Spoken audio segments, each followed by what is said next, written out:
Bonjour à tous chers élèves de terminale, on se retrouve aujourd'hui pour voir le tout dernier chapitre de l'année qui est aussi un des plus simples. Donc c'est pour ça, là, pour pas trop se prendre la tête, on va vraiment aller à l'essentiel, c'est-à-dire que je vais vous faire directement le cours. Vous allez voir qu'il y a deux formules principales, deux propriétés principales à connaître, à savoir utiliser. Vraiment, à chaque fois, on se le garde pour la fin de l'année parce que déjà, bon, il y a quand même quelques-unes des notions antérieures qui ne sont pas inutiles, mais surtout, vraiment, il est simple. Deux propriétés, vous les apprenez, vous les appliquez, et ça marche à tous les coups. Donc, il faudra s'entraîner un tout petit peu quand même, mais si vous faites l'effort de bien suivre cette vidéo, de bien essayer de comprendre ces deux propriétés, de faire un certain nombre d'exercices d'application, il n'y a pas de raison que ça se passe mal. Donc, commençons ensemble par voir le cours. Donc prenez-le bien sous les yeux pour le compléter là, parce que ça sera peut-être un peu écrit en petit, même si je vais zoomer. On vous dit, dans ce chapitre, on s'intéresse à un caractère dans une population donnée dont la proportion est notée petit p. Cette proportion sera dans quelques cas connue, c'est ce qu'on appelle l'échantillonnage. Dans certains cas, elle sera supposée comme connue, c'est ce qu'on appelle la prise de décision. Et puis il y a d'autres cas où elle sera inconnue. Donc trois situations possibles. Soit je connais la proportion dans ma population, soit j'émets une hypothèse, et dans d'autres cas, je ne connais rien du tout. Donc c'est de l'estimation. Pour des raisons généralement économiques, on étudie le caractère non pas sur la population entière, mais sur des échantillons de taille n extraits de cette population. C'est le cas typique des sondages. Si je veux connaître le résultat d'une élection, soit j'attends l'élection et j'ai le résultat, soit si je veux faire de l'estimation, je vais prendre un échantillon de la population. Je ne vais pas pouvoir interroger toute la population, par exemple toute la population française, avant un vote. Ça ferait interroger plus de 60 millions de personnes, vous doutez bien que c'est compliqué. Donc je vais interroger un échantillon de la population française. Vous vous rappelez peut-être qu'on abordait cette notion d'échantillonnage en seconde. Après, il faut que cet échantillon soit représentatif. Donc, comme je vous le disais en seconde, si j'interroge que des garçons de 18 ans, je ne suis pas sûr que ce soit bien représentatif de la population française. Donc il faut que mon échantillon soit représentatif, que ce soit en termes d'âge, en termes de catégorie sociale, en termes de sexe. Il faut que toutes les répartitions au sein de la société française soient le mieux respectées au sein de l'échantillon que je choisis. Ensuite, dans des situations telles qu'un sondage, un tel prélèvement est impensable. On peut interroger la même personne plusieurs fois. Donc on prélève alors successivement et sans remise un individu de cette population. Si la taille de cet échantillon n'excède pas 10% de la taille de la population entière, ce prélèvement ne modifie pas sensiblement la proportion du caractère dans la population. L'échantillon ainsi construit est assimilé à un échantillon aléatoire non exhaustif. Tels sont les échantillons considérés dans ce chapitre. C'est-à-dire qu'on va considérer que même si on prend une personne, on l'interroge, on la relâche dans la population, la taille de la population du coup ne bouge pas. Même si du coup il y a un risque qu'on interroge plusieurs fois la même personne, si la taille de la population est très grande par rapport à la taille de l'échantillon que je veux former, on va considérer que le risque d'interroger deux fois la même personne est négligeable et en tout cas n'interférera pas dans les résultats que je cherche. Donc, cette dernière explication là, elle dit ça, elle dit voilà, si la taille de mon échantillon n'est pas supérieure à 10% de la taille de la population, alors c'est pas grave de prendre un individu, de le relâcher ou pas. En tout cas, c'est pas grave de modifier par exemple la taille de la population. Alors là, c'était même l'exemple inverse par rapport à ce que j'ai dit. C'est si je prends une personne, je l'interroge, je la relâche pas dans la population. Je prends un Français, il y a 60, on va dire 70 millions de Français. Je fais un sondage, je prends un Français, je lui pose une question et je le relâche pas dans la population. Donc il y a 70 millions moins 1 de Français. On va considérer que passer de 70 millions à 70 millions moins 1, c'est négligeable. Et donc la population est toujours la même. Donc voilà pour le préambule. Maintenant, variable aléatoire fréquence. La variable aléatoire grand X qui a tout échantillon de taille n associe le nombre d'individus qui possèdent le caractère étudié suit une loi binomiale de paramètres n et p. Vous vous rappelez sûrement de votre loi binomiale, la loi binomiale qui vous plaît bien. Qu'est-ce qui caractérise la loi binomiale? C'est qu'on a un schéma de Bernoulli, deux issues possibles, deux caractères, enfin deux réponses possibles, deux caractères qu'on va étudier, un mode binaire, oui ou non, on va étudier. Et ensuite, on répète ce schéma de Bernoulli un certain nombre de fois dans des conditions identiques et indépendantes. C'est ce qui va nous donner la loi binomiale. La loi binomiale, donc, qui est la loi qui va étudier le nombre de succès parmi un certain nombre de tentatives. Donc la variable définition, la variable grand F qui a tout échantillon de taille n associé à la fréquence petit f du caractère étudié dans cet échantillon est appelée la variable aléatoire fréquence. Elle est définie par la formule suivante, c'est mon grand X, donc ma variable aléatoire, divisé par mon n, la taille de mon échantillon. Remarque, comme la variable aléatoire grand X prend des valeurs entières comprises entre 0 et n, la variable aléatoire fréquence va prendre des valeurs comprises entre 0, 1 sur n, 2 sur n, jusqu'à n-1 et n sur n. Donc par conséquent, la variable aléatoire f est une variable aléatoire discrète. Il y a un certain nombre fini de valeurs. Un caractère discret, c'est un caractère qui prend un nombre fini de valeurs. Mais pour n supérieur ou égal à 2, cette variable aléatoire ne suit pas une loi binomiale, parce que les valeurs ne sont pas des valeurs entières. La loi binomiale, ça compte un certain nombre de succès entiers. 2, 3, la probabilité d'avoir 2, 3 ou 4 ou 5 succès. Ici, on peut avoir des valeurs qui ne sont pas forcément entières. Un exemple pour essayer d'éclaircir un petit peu tout ça, parce que pour l'instant, je pense que c'est encore un peu flou. Un opérateur de téléphonie s'intéresse au nombre de ménages en France qui possèdent à la fois un téléphone portable et un accès à une connexion Internet haut débit. Une enquête réalisée auprès de 1000 ménages français révèle que 588 ménages satisfont ces deux critères. Comme la taille de l'échantillon, c'est n égale 1000, c'est négligeable devant celle de la population. En France, il y a 27 270 milliers de Français, milliers de ménages, donc en gros 27 millions de ménages à peu près. Un échantillon de taille 1000 par rapport à 27 millions, on peut considérer que c'est négligeable. Donc je peux assimiler ce prélèvement à un prélèvement avec remise. Je peux faire comme si je prenais un ménage, je lui pose mes questions, je le relâche dans la population, il y a remise. Alors qu'en réalité, je prends un ménage, je lui pose des questions, je ne vais pas le rappeler 5 minutes après. Donc théoriquement, la population est modifiée. 27 millions de ménages, j'en interroge un, il en reste 27 millions moins 1. C'est négligeable, je peux faire comme si c'était un prélèvement avec remise. Donc un échantillon aléatoire non exhaustif. Et la fréquence du caractère étudié, elle sera donnée par nombre de personnes qui ont les deux critères, 588, sur nombre de personnes interrogées, 1000. C'est juste un calcul de fréquence en fait. Donc ça va me donner un résultat compris entre 0 et 1. C'est-à-dire une fréquence de 0,588, alors que je ne connais pas la proportion dans la population française. Je connais la fréquence dans mon échantillon. Dans la suite de ce cours, et sauf mention contraire, on va supposer que la taille de l'échantillon n et la proportion du caractère étudié vérifient les trois conditions suivantes. Pour que les propriétés qu'on va établir dans le cours soient valables, il faudra que les trois conditions suivantes soient vérifiées. Que la taille de l'échantillon n soit supérieure ou égale à 30. Il faut au moins que j'ai un échantillon de taille 30. Que n fois p soit supérieur à 5 et que n fois a moins p soit supérieur à 5.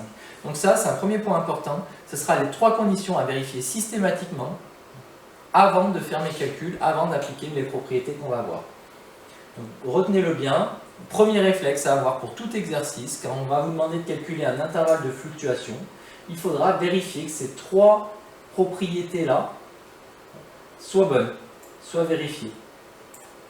Et du coup, je pourrais calculer un intervalle de fluctuation. Alors, qu'est-ce que c'est un intervalle de fluctuation asymptotique? On suppose dans ce paragraphe que la proportion P du caractère étudié dans la population est connue. Je connais la proportion, par exemple, d'hommes dans la population française, ou la proportion de femmes dans la population française. Voilà un caractère que je connais. Un intervalle de fluctuation asymptotique de la variable aléatoire f au seuil de 0,95 est un intervalle déterminé à partir de Pn et qui contient f avec une probabilité d'autant plus proche de 0,95 que n est grand. Je vais essayer de vous réexpliquer ça en allant peut-être un peu moins vite. Si par exemple, là je vous redonne les explications de secondes. Si par exemple je sais que dans la population française il y a 52% de femmes, ça ne veut pas dire que si je prends 100 personnes au hasard, je vais forcément avoir 52 femmes dans mon échantillon. Pourquoi? Parce que je les ai pris au hasard. Il y a un caractère aléatoire, il y a ce qu'on appelle une fluctuation aléatoire. La probabilité la plus élevée, c'est d'en avoir 52, mais il va y avoir une fluctuation asymptotique, c'est-à-dire que ça va fluctuer de part et d'autre de ce 52. Je sais que dans la population française, il y a 52% de femmes, pour autant, si je prends 100 personnes au hasard, je ne suis pas sûr de tomber sur 52 femmes. Mais ça va fluctuer autour de 52. Ça ne va pas fluctuer n'importe comment, c'est-à-dire que j'ai très peu de chances d'avoir 0 femme sur les 100 personnes que j'interroge au hasard. sauf évidemment si j'interroge à Saint-Bonnet. Hein, mais de façon générale, j'ai de fortes chances d'en avoir 52 et ça va fluctuer autour de 52. L'intervalle de fluctuation asymptotique au seuil de 0,95, c'est-à-dire que je veux un intervalle qui me donne au moins 95% de chance que ma proportion de femmes soit comprise dans cet intervalle. Par exemple, si je calcule mon intervalle de fluctuation asymptotique et que je trouve que c'est entre 45 et 59%, ça s'interprétait de la façon suivante. Si dans la population française, il y a 52% de femmes, alors si je choisis 100 personnes au hasard, il y a au moins 95% de chances que ma proportion de femmes soit comprise entre, alors je ne sais plus ce que j'ai dit comme exemple, entre 45 et 59. Voilà, j'espère que ça vous a éclairé un petit peu, mais on n'a pas terminé. Si ce n'est pas encore suffisamment clair, on va continuer à avancer. Cette définition générale met en lumière le fait qu'il n'existe pas un unique intervalle de fluctuation asymptotique à un seuil donné. Par conséquent, pour un seuil donné, on emploie l'expression l'intervalle de fluctuation asymptotique pour désigner l'intervalle considéré comme celui de référence en classe de terminale. Et là, vous allez voir, l'intervalle de fluctuation asymptotique de terminale, ce n'est pas le même calcul que celui qu'on voyait en seconde. La probabilité considérée dans cette définition générale, probabilité que f soit compris entre a et b étant les bornes d'un éventuel intervalle de fluctuation asymptotique qui dépendent des paramètres n et p, n'est pas nécessairement égale à 0,95. Elle s'en rapproche quand la taille de l'échantillon devient de plus en plus grande, d'où l'emploi du terme asymptotique. Une asymptote, c'est quelque chose qui se rapproche, une courbe asymptotique, c'est une courbe qui se rapproche d'une certaine droite. Quelles que soient les valeurs des paramètres n et p, on peut toujours construire un intervalle de fluctuation déterminé à l'aide de la loi binomiale et étudié en classe de première. Cet intervalle dépend implicitement des paramètres n et p. Mais, là maintenant on va à l'essentiel, la propriété qu'il faut utiliser en terminale, c'est la propriété suivante. Alors vous allez voir, au début ça fait peur. L'intervalle de fluctuation asymptotique au seuil 0,95 de la variable aléatoire fréquence grand F est définie par la formule suivante. P moins 1,96 fois racine de P fois 1 moins P sur racine de n, pour la borne minimale, P plus 1 racine de plus 1,96 fois racine de P fois 1 moins P divisé par racine de n. Formule qui fait peur, mais je vous rassure tout de suite, déjà, il va falloir l'apprendre, vous allez vite la retenir, quand vous l'aurez utilisé 3, 4, 5 ou 6 fois, vous l'aurez en tête. Ensuite, vous constatez que c'est la même chose à gauche et à droite en changeant simplement le signe. P moins quelque chose, P plus la même chose. Et par ailleurs, c'est juste une formule à appliquer. C'est-à-dire, une fois que vous connaissez la formule, c'est très simple. Vous allez dans la formule, vous remplacez P par sa valeur et N par sa valeur, et vous aurez votre résultat. P et N, vous serez forcé de les avoir, sinon on ne va pas vous demander de calculer un intervalle de fluctuation asymptotique si je ne connais pas la proportion P dans la population globale et si je ne connais pas la taille N de mon échantillon. Donc l'intervalle de fluctuation asymptotique, la formule, je dis dans ce chapitre, il y a deux formules principales. La première formule principale est de loin la plus compliquée, vous allez voir que la deuxième sera beaucoup plus simple, c'est celle-ci. Si on vous demande de calculer un intervalle de fluctuation asymptotique, alors il faut appliquer cette formule-là. Quelques remarques, l'intervalle de fluctuation asymptotique au seuil 0,95 est inclus dans l'intervalle de fluctuation étudié en classe de seconde. Alors là justement, je vous rappelle, l'intervalle de fluctuation de seconde, la formule était plus simple, c'est du coup, vous allez être un peu nostalgique de la seconde. En seconde, elle vous paraissait peut-être compliquée, vous voyez que celle de terminale est quand même un cran au-dessus. La formule de seconde, c'était simplement P moins 1 sur racine de n, P plus 1 sur racine de n. Donc l'intervalle de fluctuation asymptotique au seuil 0,95 et l'intervalle de fluctuation étudié en classe de seconde sont centrés sur la proportion P du caractère étudié dans la population. Par contre, ce n'est pas nécessairement le cas pour l'intervalle déterminé à l'aide de la loi binomiale étudiée en classe de première. Que dit cette remarque? Elle dit simplement qu'on va avoir une symétrie. En seconde, je fais P moins quelque chose, P plus la même chose. Donc P sera au milieu de mon intervalle de fluctuation. En terminale, la formule est plus compliquée, mais l'idée est la même. Je fais P moins quelque chose, P plus quelque chose. Donc ma proportion P sera forcément au milieu de mon intervalle de fluctuation. Ce n'était pas obligatoirement le cas dans l'intervalle de fluctuation qu'on calculait en première à l'aide de la loi binomiale, que vous avez sûrement oublié aussi parce que c'était le dernier chapitre de l'année de première, donc pas celui où vous étiez le plus concentré. Mais là, donc je répète, retenez surtout l'intervalle de seconde à avoir en tête, parce que de temps en temps on peut vous le demander, et puis surtout le nouvel intervalle de terminale à calculer en utilisant cette formule. Donc là, on va se lancer dans un exemple qui normalement va vous permettre de mieux comprendre tout ça. Si le charabia que j'ai tenté de vous expliquer jusqu'à présent n'est pas clair, ce qui est probablement le cas, alors concentrez-vous sur l'exemple. Vous allez voir que normalement, si vous suivez, il n'y a pas de raison que ça se passe mal et ça permettra justement d'avoir les idées bien claires sur le rôle, l'intérêt et le sens de cette formule. Donc l'intervalle de fluctuation asymptotique, prenons un exemple d'actualité. On va dire par exemple que j'étudie les élèves lycéens qui ne viennent plus au lycée et j'étudie le sérieux de leur travail à distance. On va partir du principe que la proportion d'élèves qui travaillent sérieusement à distance est de 0,8. Soyons optimistes. Un petit doute sur cette proportion-là, mais je préfère prendre le verre à moitié plein, même plus qu'à moitié plein. Admettons que je veuille étudier un échantillon de 100 élèves. Donc je répète, je sais que 80% de tous les élèves qui travaillent à distance travaillent sérieusement. Je veux savoir ce qui se passe si j'en choisis 100 au hasard. Petit retour en seconde, l'intervalle de fluctuation qu'on étudie en seconde, on a vu, la formule c'était P moins 1 sur racine de n, P plus 1 sur racine de n. Donc ici, je fais mon calcul, ça donnait 0,8 moins 1 sur racine de 100, 0,8 plus 1 sur racine de 100, puisque P ici, dans ce contexte-là, P est égal à 0,8, N est égal à 100. Donc je fais mon calcul, alors là, notez que ça se fait tête, parce que racine de 100, ça fait 10. Donc ça fait 0,8 moins 1 dixième, 0,8 plus 1 dixième, donc ça fait 0,7, 0,9.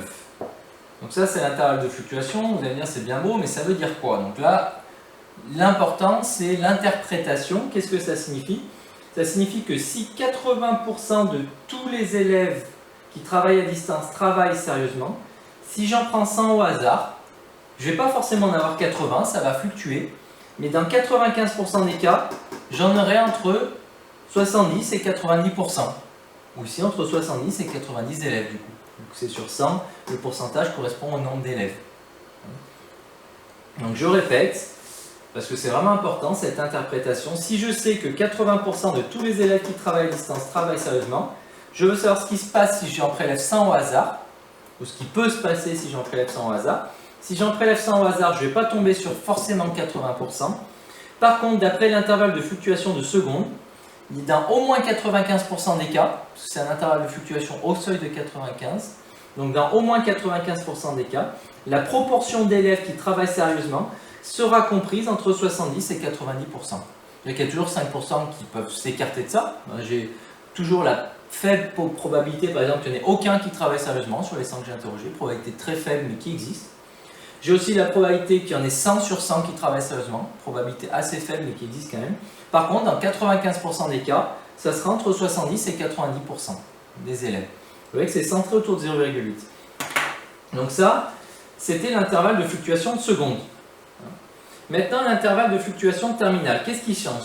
Ce qui change, c'est qu'il faut d'abord commencer par vérifier les conditions d'application. Donc les conditions d'application, il y en a 3.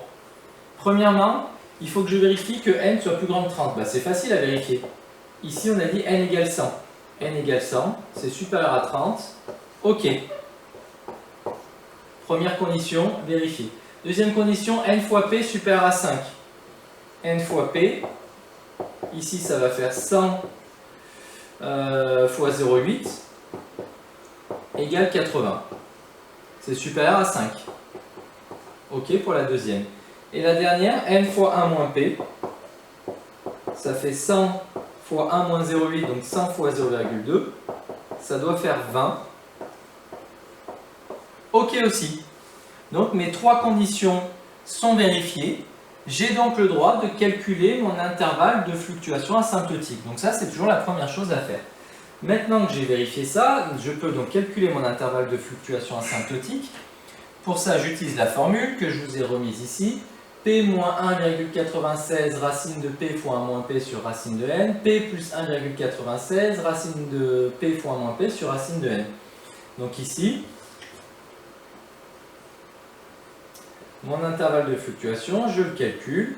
P 0,8 fois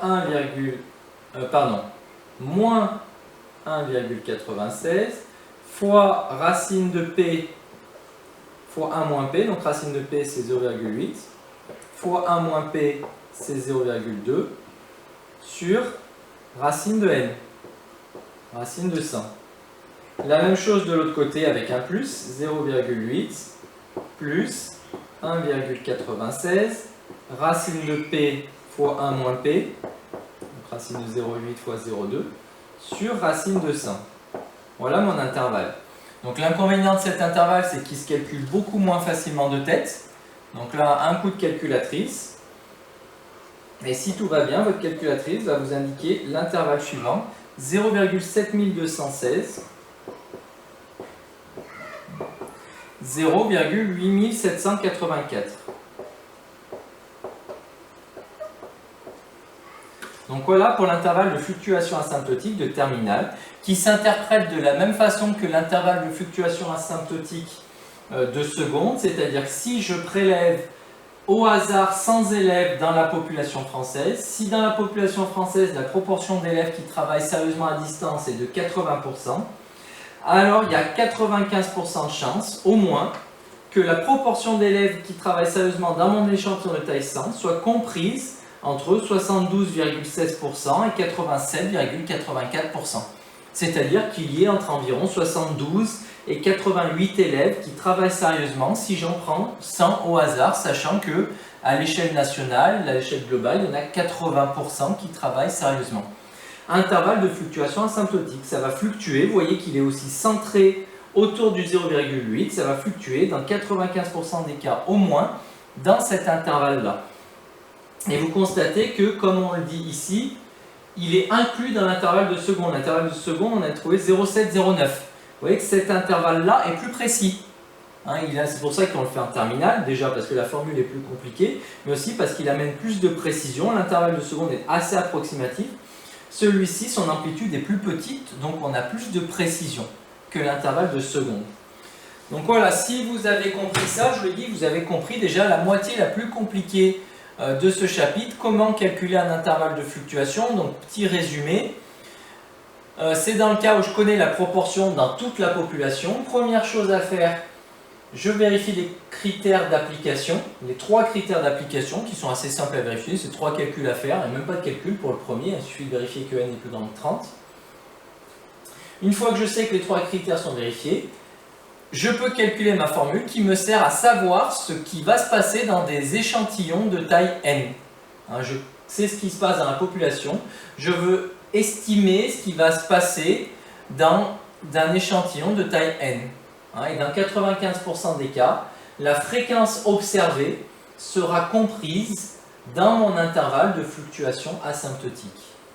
Donc voilà, j'espère que cet exemple vous aura aidé à bien comprendre ce qu'est un intervalle de fluctuation asymptotique. Maintenant, on continue avec le petit 2, prise de décision. Dans ce paragraphe, la proportion du caractère étudié dans la population est supposée être égale à P. C'est-à-dire qu'on émet une hypothèse. La prise de décision consiste à partir d'un échantillon de taille n à valider ou non cette hypothèse faite sur la proportion P. Pour ce faire, je calcule la fréquence observée du caractère étudié dans un échantillon. Ensuite, si les conditions sur les paramètres n et p sont vérifiées, donc les mêmes conditions qu'on a vues avant, donc n supérieur à 30, n fois p supérieur à 5 et n fois 1 moins p supérieur à 5, on détermine l'intervalle de fluctuation asymptotique au seuil de 0,95 étudié dans le paragraphe précédent. Si ce n'est pas le cas, on peut déterminer l'intervalle de fluctuation étudié en classe de seconde ou de première, mais en général ce sera le cas en terminale, sinon vous ne le demanderez pas. Enfin, on applique la règle de décision énoncée ci-après, c'est-à-dire si la fréquence observée appartient à l'intervalle de fluctuation asymptotique au seuil de 0,95, on accepte l'hypothèse faite sur la proportion P. Si la fréquence observée n'appartient pas à l'intervalle de fluctuation asymptotique, on rejette l'hypothèse faite sur la proportion P avec un risque de 5% de se tromper. Attention, dans le cas où on accepte l'hypothèse faite sur la proportion P, le risque d'erreur n'est pas quantifié. Le risque de 5% signifie que la probabilité que l'on rejette à tort l'hypothèse faite sur la proportion P, alors qu'elle est vraie, est approximativement égale à 0,05. C'est une probabilité conditionnelle. Donc là encore, je pense que c'est assez obscur. Deux exemples pour vous éclairer un petit peu. Un exemple basé sur celui qu'on vient de faire et l'exemple du cours. Basé sur celui qu'on vient de faire, qu'est-ce que ça changerait? Là, ça changerait qu'on part du principe que 80% des élèves à l'échelle nationale travaillent sérieusement. C'est-à-dire que là, ce n'est plus une proportion dont on est sûr. C'est une proportion qu'on veut tester. Je veux tester si 80% des élèves à l'échelle nationale travaillent bien sérieusement ou pas. Donc P, là, c'est le même P, enfin c'est la même valeur, mais sa signification est différente. Là, le P, dans l'exemple que j'ai pris, c'était une proportion sûre. Là, c'est une proportion, alors, comment dire, c'est une proportion estimée, une proportion que je veux tester. Est-ce qu'il est plausible, est-ce qu'il est possible que 80% des élèves travaillent sérieusement? Je prends un échantillon de taille 100. Je trouve que sur mon échantillon de taille 100, par exemple, 74 travaillent sérieusement. Donc ça fait une fréquence de 0,74. 74 sur 100 travaillent sérieusement. Comment faire pour tester mon 80%? Pour tester mon 80%, je calcule l'intervalle de fluctuation asymptotique basé sur 80%.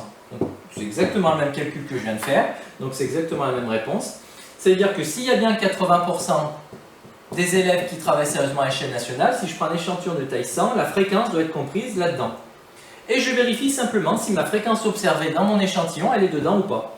Là, par exemple, ma fréquence observée 0,74, elle est dans l'intervalle de fluctuation calculé. Conclusion, oui.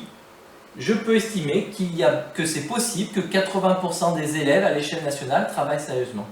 Si par exemple j'avais donné comme fréquence, enfin si on avait trouvé comme fréquence observée par exemple 0,71, alors ce n'est pas dans l'intervalle de fluctuation asymptotique. Donc là ma conclusion était différente. Qu'est-ce que j'aurais conclu? J'aurais conclu que je rejette le 80%. Je pars du principe que mon 80% que j'ai voulu tester, il n'est pas bon. A priori, il n'y a pas 80% des élèves qui travaillent sérieusement parce que j'ai pris un échantillon de taille 100, j'ai eu une proportion de 0,71. Cette proportion de 0,71, elle n'est pas dans l'intervalle de fluctuation basé sur une proportion de 80%. Donc ça veut dire que la base de 80% doit être fausse. Donc je rejette avec un risque de me tromper de 5%. Il y a 5% de probabilité que l'on rejette à tort l'hypothèse parce que peut-être qu'on est tombé sur un intervalle de fluctuation, enfin plutôt sur un échantillon un peu bizarre, ou dans l'échantillon, les 5% d'échantillons qui sortent de la normalité, entre guillemets.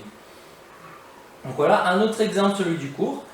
À la réception d'un nombre important de sacs de fèves de cacao, donc de 25 kg et de 40 kg, un chocolatier demande de peser 50 sacs choisis au hasard. 35 ont un poids de 40 kg. La commande effectuée spécifie qu'il doit y avoir 60% des sacs de 40 kg. On s'intéresse à la proportion de sacs de 40 kg dans ce lot. Donc d'après la commande, cette proportion P, elle n'est pas connue. On suppose qu'il doit y en avoir 60%. Donc là, on émet une hypothèse. Est-ce qu'il y a bien 60% des sacs qui font 40 kg? On a pesé 50 sacs, donc c'est-à-dire que la taille de l'échantillon considéré, c'est 50. Est-ce que je peux calculer un intervalle de fluctuation? Ici, n égale 50, c'est supérieur à 30, donc ça marche.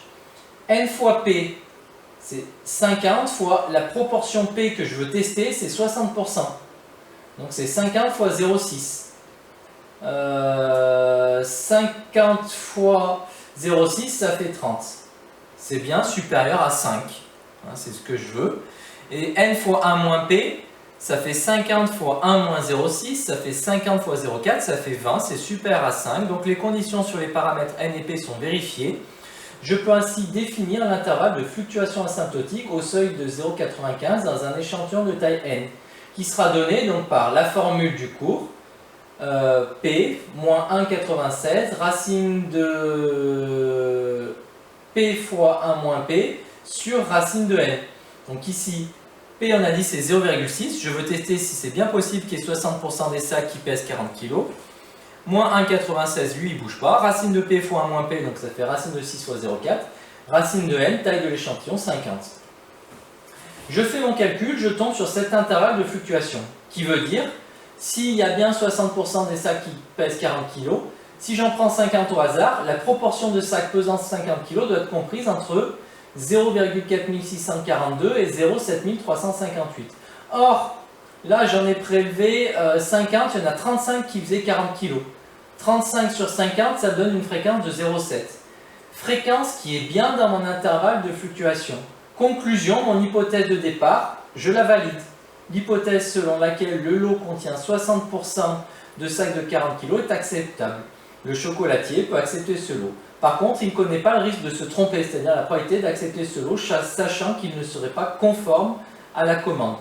Donc voilà comment ça marche. Deuxième grande partie, si vous voulez. Si je veux tester une hypothèse, je calcule l'intervalle de fluctuation basé sur la proportion que je veux tester et je vérifie si la fréquence observée appartient à cet intervalle de fluctuation ou non.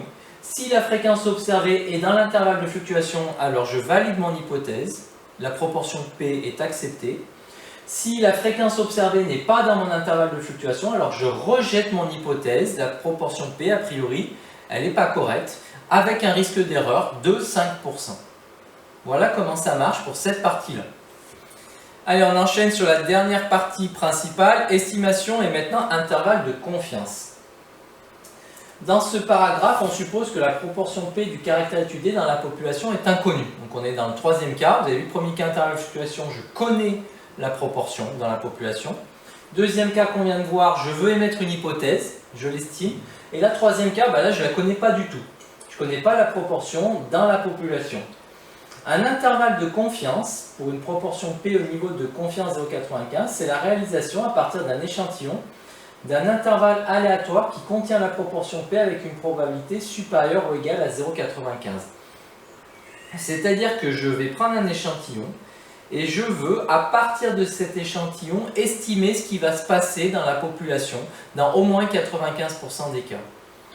Illustré avec un exemple, si j'interroge 100 élèves au hasard, si je tombe sur 80 qui travaillent sérieusement pendant les cours à distance, ça ne veut pas dire que 80% de tous les élèves à l'échelle nationale travaillent sérieusement. Parce que ce que j'ai fait, c'est un échantillon. Je ne peux pas le généraliser.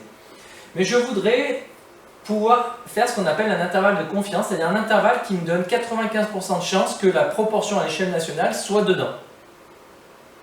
Alors, un intervalle centré autour, on va voir qu'il sera centré autour de mon 80%, tel qu'il y ait au moins 95% de chance que la proportion dans la population nationale soit comprise dans mon intervalle de confiance. C'est pour ça qu'on appelle ça l'estimation. Je veux estimer ce qui risque de se passer. Donc remarque, il est implicitement supposé que l'intervalle aléatoire considéré est déterminé à partir de la variable aléatoire fréquence qui, pour rappel, à tout échantillon de taille n associe la fréquence observée du caractère étudié dans cet échantillon. Par ailleurs, similairement aux intervalles de fluctuation, l'emploi de l'article indéfini 1 dans cette définition souligne la non-unicité d'un intervalle de confiance. C'est-à-dire qu'il s'en est un, mais il en existe d'autres. Propriété qui est admise, l'intervalle de confiance au niveau de confiance 0,95 est l'intervalle défini par la formule suivante, f-1 sur racine de n, f plus 1 sur racine de n, où f est la fréquence observée du caractère étudié sur un échantillon de taille n. Donc là, gros avantage, là par contre c'est la même formule qu'en seconde. Contrairement à l'intervalle de fluctuation où on introduit une formule plus compliquée en terminale, l'intervalle de confiance, on garde la formule de seconde. C'est un peu paradoxal, c'est bizarre que le programme n'ait pas choisi de vous donner la formule équivalente à celle de l'intervalle de fluctuation pour l'intervalle de confiance. Mais c'est comme ça, donc moi je respecte le programme. Le niveau de confiance, donc 0,95, nous indique simplement que dans plus de 95 cas sur 100, on énonce à juste titre que la proportion P appartient à l'intervalle de confiance considéré. Par contre, on ne peut faire aucun pronostic sur une localisation possible de cette proportion dans l'intervalle de confiance. En particulier, la proportion inconnue P n'est pas nécessairement au centre de l'intervalle. Elle peut se balader n'importe où à l'intérieur de l'intervalle. L'intervalle de confiance au niveau de confiance 0,95 est centré en la fréquence observée f. Cette condition n'est pas imposée par la définition générale, ce n'est donc pas nécessairement le cas de tous les intervalles de confiance. Mais là, avec celui qu'on va calculer, comme on l'a expliqué déjà, vu que c'est f moins quelque chose, f plus quelque chose, alors f sera forcément au milieu, le centre de mon intervalle de confiance. Dans d'autres disciplines, on utilise l'intervalle de confiance suivant, dont la justification n'est pas possible en classe de terminale. Donc je vous l'ai dit, ça serait l'intervalle de confiance équivalent à celui d'intervalle de fluctuation qu'on a vu. F moins 1,96 racine de f fois 1 moins f sur racine de n, f plus 1,96 racine de f fois 1 moins f sur racine de n. Donc ça, c'est l'équivalent de l'intervalle de fluctuation qu'on a vu au-dessus. Bon, bah là, on a décidé de vous donner la formule compliquée pour l'intervalle de fluctuation, formule de terminale, et de vous donner la formule simple pour l'intervalle de confiance, donc formule de seconde, c'est celle qui reste au programme de terminale. On remarque que cet intervalle de confiance est également centré sur la fréquence observée f. La proportion P étant inconnue, on ne peut pas vérifier si les paramètres n et p satisfont les conditions exigées en ce début de chapitre afin d'utiliser l'intervalle de confiance au niveau 0,95. Mais pour remédier à ce problème, on va approcher la proportion P inconnue par la fréquence observée. C'est-à-dire que ce que je vais tester, les conditions que je vais tester, je vais toujours vérifier si n est supérieur ou égal à 30. Ça ne change pas. Je vais vérifier si n fois f est supérieur à 5 et si n fois 1 moins f est supérieur à 5. Donc là, avant de terminer par un exemple, je veux quand même vous illustrer parce que je sais par expérience que c'est pas simple de comprendre la différence entre un intervalle de confiance et un intervalle de fluctuation. C'était une des difficultés en seconde, ça passe peut-être un peu mieux en terminale, mais quand même, je sais qu'il reste en général certaines personnes, voire beaucoup de personnes pour lesquelles c'est pas clair. J'ai une population P. J'ai un échantillon E. Intervalle de fluctuation, je veux savoir ce qui va se passer quand je passe de la population générale à un échantillon. Alors qu'un intervalle de confiance, je veux savoir ce qui va se passer quand je passe d'un échantillon à la population. Donc intervalle de fluctuation, je sais ce qui se passe dans la population. Je veux savoir comment ça va fluctuer quand je fais un échantillon. Intervalle de confiance, j'ai étudié un échantillon, je veux estimer ce qui va se passer dans toute la population. Donc c'est vraiment important que vous compreniez bien ça et la différence entre les deux. Je vais utiliser, dit autrement, enfin je me répète un peu, mais dit autrement quand même, je vais utiliser un intervalle de fluctuation quand je connais la proportion dans toute la population et que je veux savoir dans quoi ça va fluctuer au sein d'un échantillon. Je vais utiliser un intervalle de confiance quand je sais ce qui se passe dans un échantillon, j'ai étudié un échantillon, et que je veux estimer qu'est-ce qu'il va se passer dans la population. Donc là, voyons avec cet exemple, on va voir qu'on est bien dans ce cas-là. Exemple, un grossiste maraîcher vient de recevoir 2,5 tonnes de pommes de terre supposées être de calibre 35-55, en sac de 25 kg. Il décide de choisir au hasard dans chaque sac une pomme de terre et d'en vérifier le calibre. 17 sur les 100 pommes de terre ne sont pas au bon calibre. On s'intéresse à la proportion de pommes de terre qui ne sont pas au calibre 35-55 dans le lot reçu. Cette proportion, je ne la connais pas. Par contre, je sais juste ce qui se passe, je sais ce qui se passe dans un échantillon. Le grossiste a vérifié le calibre de 100 pommes de terre, la taille de l'échantillon est donc égale à 100, la fréquence observée de pommes de terre mal calibrées dans cet échantillon, il y en a 17 sur 100 qui ne sont pas au bon calibre, donc fréquence de 0,17. À partir de cette fréquence dans un échantillon, je veux estimer ce qui va se passer dans la population. Parce qu'à la base, je ne peux pas généraliser, je ne peux pas dire parce que 17 sur 100 ne sont pas au bon calibre, ça veut dire que 17% de toutes les pommes de terre ne sont pas au bon calibre. Je les ai prélevées au hasard, donc il y a forcément une fluctuation. Donc je ne peux pas généraliser. Mais je vais essayer de faire de l'estimation. Donc je vérifie mes trois conditions. La taille de l'échantillon c'est 100, c'est bien supérieur à 30, ça marche. N fois F, ça fait 100 fois 0,17, 100 fois 0,17, ça fait 17, ça marche. N fois 1 moins F, ça fait 100 fois 1 moins 0,17, 100 fois 0,83, ça fait 83, ça marche. C'est bien supérieur à 5 dans les deux cas. Donc les trois conditions sont vérifiées sur les paramètres N et F. Je peux ainsi déterminer l'intervalle de confiance au niveau 0,95 qui est donné par la formule suivante. F moins 1 sur racine de n, F plus 1 sur racine de n. Ça fait donc 0,17, la fréquence observée, moins 1 sur racine de 100, 0,17 plus 1 sur racine de 100, ça fait 0,07, 0,27. Ça s'interprète donc de la façon suivante.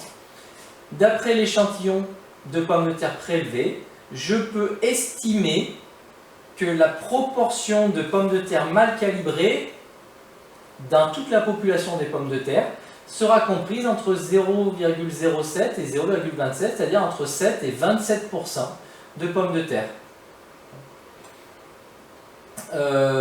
Du coup, le grossiste il décide de refuser le lot parce qu'il se dit bah, c'est possible qu'il y ait au moins 25%, 26 voire jusqu'à 27% de pommes de terre qui soient mal calibrées. Je trouve que ça fait beaucoup, donc remballez vos pommes de terre, merci, au revoir. Et vous voyez, l'intervalle de confiance, il sert à faire une estimation. Basé sur mon échantillon, basé sur 17 pommes de terre mal calibrées sur 100, je peux estimer que à l'échelle de toutes les pommes de terre, à l'échelle de la population générale, la proportion de pommes de terre mal calibrées sera comprise entre 7 et 27%. Dans au moins 95% des cas, donc il y a toujours ce 5% de risque d'erreur. Un dernier exemple peut-être, basé sur dans le même état d'esprit que ceux que je vous ai rajoutés. Là, je pourrais estimer, faire un intervalle de confiance si j'avais les conditions suivantes. Je pars sur un échantillon de taille 100, j'interroge 100 élèves. Proportion ou fréquence plutôt d'élèves travaillant sérieusement, on va dire 70 sur 100, donc 0,7. Donc là, qu'est-ce qu'il faudrait que je fasse? Je vérifie mes trois conditions. N égale 100, c'est super à 30. N fois F, 100 fois 0,7, 70, c'est super à 5. N fois 1 moins F, 100 fois 0,3, 30, super à 5. Je peux donc calculer mon intervalle de confiance. Mon intervalle de confiance, F moins 1 sur racine de N, donc ça ferait 0,7 moins 1 sur racine de 100. 1 sur racine de 100, c'est 10. Et 0,7 plus 1 sur racine de 100. Ça ferait l'intervalle de confiance 0,6, 0,8. Et donc ça s'interprète de la façon suivante. Si sur les 100 élèves que j'ai interrogés, 70% travaillent sérieusement à distance, alors je peux estimer que dans toute la population d'élèves, la proportion d'élèves travaillant sérieusement sera comprise entre 60 et 80%. Basé sur un échantillon, je fais une estimation de la population globale. Et vous voyez que théoriquement, par exemple, quand on vous présente un sondage, on vous donne les résultats bruts. On dit, bon, bah, des fois, les meilleurs sondages vous donnent le nombre de personnes interrogées, mais pas systématiquement. On dit, bon, bah, 80, par exemple, 55% des personnes ont l'intention de voter pour le candidat A. Qu'est-ce qu'on en conclut, nous, dans notre tête? Candidat A va gagner. Or, bah, vu que j'ai interrogé un échantillon, je ne peux pas généraliser. Je n'ai pas interrogé toute la population. La seule façon d'être sûr du résultat, c'est d'interroger toute la population et en plus de partir du principe qu'ils ne vont pas changer d'avis d'ici le vote réel. Donc, en vous donnant ces résultats bruts, on est maladroit. Qu'est-ce qu'il vaudrait mieux donner? Il vaudrait mieux donner l'intervalle de confiance. C'est-à-dire il vaudrait mieux présenter les choses comme ça. Si 55% des personnes que j'ai interrogées ont l'intention de voter pour le candidat A, alors je peux estimer que la proportion réelle de vote du candidat A sera comprise entre, et là je donne mon intervalle de confiance, donc par exemple entre 45 et 65%. Si j'avais interrogé 100 élèves, ça donnerait ça comme intervalle de confiance, enfin 100 personnes. Si j'interrogeais 100 personnes, que 55% ont l'intention de voter pour A, alors l'intervalle de confiance correspondant, ce sera de 45 à 65%. Donc au lieu de dire 55% vont voter pour A, il faudrait dire je peux estimer que la proportion de personnes qui vont voter pour le candidat A sera comprise entre 45 et 65%, c'est-à-dire donner un intervalle de confiance. Et du coup là, on en conclurait qu'il n'est pas sûr d'être élu. S'il faut qu'il ait plus de 50% pour être élu, alors on en conclurait qu'il n'est pas sûr d'être élu avec l'intervalle de confiance. Alors si on donne le résultat brut, 55%, on va penser qu'il va être élu. Donc vous voyez comment les intervalles de confiance nous aident à mieux utiliser les données qu'on peut avoir sur un échantillon et à faire de l'estimation sur une population globale. Voilà, j'espère avoir été le plus clair possible sur ce dernier chapitre. Résumé, donc connaître un intervalle de fluctuation, savoir le calculer, savoir l'interpréter. Connaître un intervalle de confiance, savoir le calculer, savoir l'interpréter. Savoir tester une hypothèse à l'aide d'un intervalle de fluctuation. Voilà les 3 grands points au programme de ce chapitre. Au début, je vous avais dit qu'il y a 2 formules. Oui, je n'ai pas menti, il n'y a vraiment que 2 formules. La formule de l'intervalle de fluctuation asymptotique et la formule de l'intervalle de confiance. Mais formule de l'intervalle de confiance, elle est beaucoup plus simple et c'est la même que celle de seconde. Voilà pour ce chapitre et voilà pour cette année, puisqu'avec ce chapitre, on clôt et on termine cette année. Je ne sais pas si on aura la chance de se revoir ou si on aura le plaisir de se revoir. Quoi qu'il en soit, je vous souhaite bon courage pour la suite et plein de réussite, plein de bonnes choses dans votre vie future.